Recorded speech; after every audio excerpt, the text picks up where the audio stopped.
اعوذ باللہ من الشیطان الرجیم بفضل بسم اللہ الرحمن الرحیم وقال اللہ تبارک وتعالی فی القرآن المجید والفرقان الحمید فی شان عظمتہ ان اللہ وملائکتہ یصلون علی النبی یا ایہا الذین آمنوا صلوا علیہ وسلموا تسلیما اللہم صلی علی سیدنا محمد وعلی آل سیدنا محمد وبارک وسلم.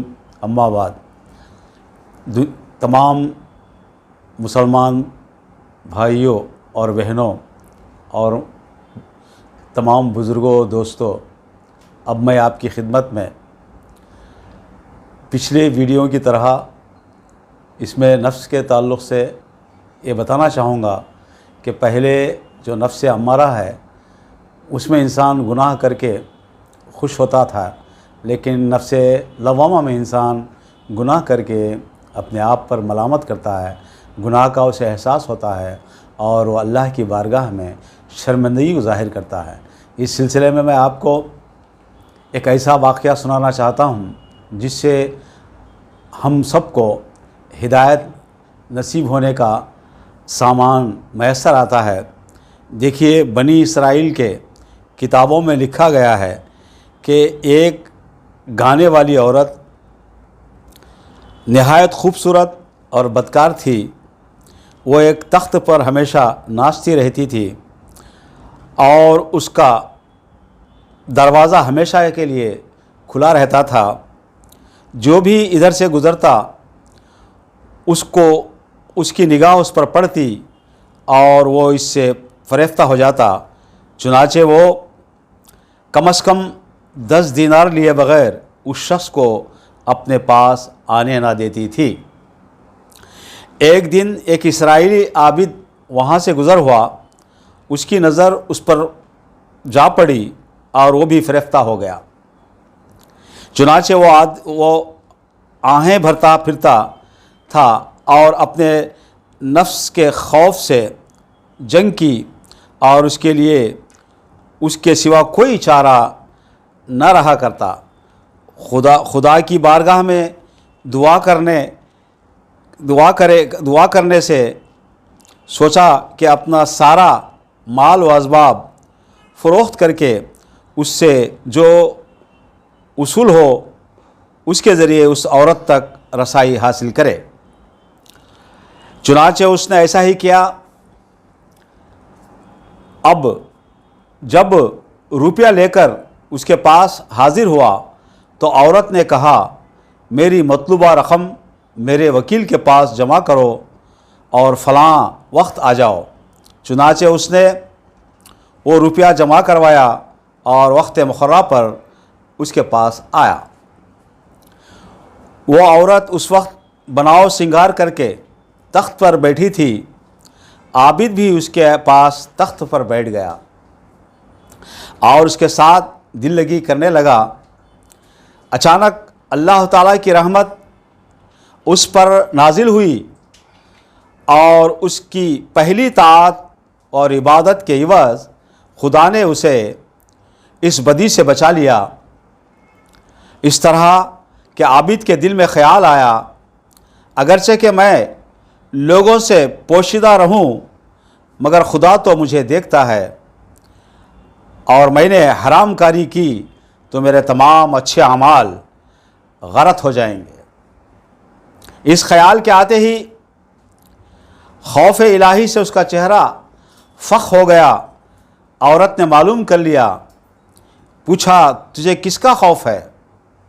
اس نے جواب دیا، میں اللہ سے ڈرتا ہوں، مجھے اجازت دے کہ میں یہاں سے فوراً جاؤں. عورت نے کہا، تجھ پر افسوس ہے. کتنے لوگ اس بات کی خواہش کرتے ہیں جو تجھے حاصل ہوئی اور تو اس سے منہ موڑتا ہے، آخر کیوں؟ عابد نے جواب دیا، میں اللہ سے ڈرتا ہوں اور وہ مال جو میں نے تیرے وکیل کو دے دیا وہ تجھ پر حلال ہے. اور وہ تیرا ہو گیا اور میں جاتا ہوں۔ عورت نے کہا معلوم ہوتا ہے تو نے اس کا ذائقہ کبھی نہیں چکھا۔ اس نے جواب دیا ہاں نہیں چکھا۔ عورت نے پوچھا تم کہاں رہتے ہو اور تمہارا نام کیا ہے؟ اس نے اپنا نام اور پتہ بتایا۔ تب عورت نے اسے جانے کی اجازت دی اور عابد اپنی حالت پر روتا افسوس کرتا ہوا وہاں سے چلا گیا۔ خدا کی قدرت اس عابد کے سبب سے اس عورت کے دل میں خوف الہی غلبہ پانے لگا اور وہ دل میں کہنے لگی کہ اس شخص نے پہلی مرتبہ برائی کا ارادہ ہی کیا تھا کہ خدا کے خوف سے ڈرنے لگا، اور ایک میں ہوں کہ اتنی مدت سے برائی کر رہی ہوں اور ابھی تک خدا سے نہیں ڈری۔ مجھے تو اس عابد سے کہیں زیادہ ڈرنا چاہیے۔ اس خیال کے آتے ہی اس نے اللہ تعالیٰ کی بارگاہ میں توبہ کی۔ پہلے پرانے میلے کپڑے پہن لیے اور لوگوں کو اپنے پاس آنے سے میں روک دیا۔ پھر جہاں تک ہو سکا اللہ کی عبادت میں لگی رہی۔ کچھ مدت بعد اسے خیال آیا کہ میں عابد کے پاس جاؤں تو شاید وہ مجھ سے نکاح کرے، میں اس کی خدمت میں رہ کر دین کی باتیں سیکھوں اور خدا کی راہ میں وہ میری مدد کرے۔ چنانچہ وہ اپنا مال اور خادم ساتھ لے کر پتہ پوچھتی ہوئی عابد کے گاؤں میں پہنچی۔ لوگوں نے عابد کو بتایا کہ کوئی عورت تمہیں ملنے آئی ہے۔ عابد باہر آیا۔ عورت نے عابد کو پہچان لیا، پھر اپنے چہرے سے نقاب اٹھائی تاکہ عابد بھی اسے پہچان لے۔ چنانچہ اس نے بھی پہچان لیا اور اس پر پرانا واقعہ یاد آ گیا، جس کے ساتھ اس کی چیخ نکل گئی اور اس کی روح خفش عنصری سے پرواز کر گئی۔ عورت کہنے لگی میں تو اس کی تلاش میں ماری بڑی مشکل سے یہاں پہنچی تھی اور اس نے مجھے دیکھتے ہی جان دے دی۔ پھر اس نے پوچھا عابد کے خاندان میں کوئی ہے جو مجھ سے نکاح کرے؟ لوگوں نے بتایا اس کا ایک مفلس بھائی ہے جس کے پاس کچھ نہیں۔ عورت نے کہا اس کی پرواہ نہیں، زندگی گزارنے کے لیے میرے پاس مال موجود ہے۔ چنانچہ اس نے اس کے بھائی سے نکاح کر لیا۔ اس صالح شخص کے یہاں اس عورت سے 7 بیٹے پیدا ہوئے جو سب کے سب بنی اسرائیل کے پیغمبر ہوئے۔ ماشاء اللہ، سبحان اللہ۔ آج ہم اس واقعے سے یہ معلوم کر لیا کہ انسان کے دل میں اگر اللہ کا ڈر اور خوف پیدا ہو جائے، سمجھ لیجئے کہ تمہارا ایمان سچا ہے۔ تمہارے اندر اللہ کا ڈر اور خوف پیدا ہونا اس بات کی دلیل ہے کہ تم نفس امارہ سے نکل کر نفس لوامہ میں داخل ہو چکے ہو۔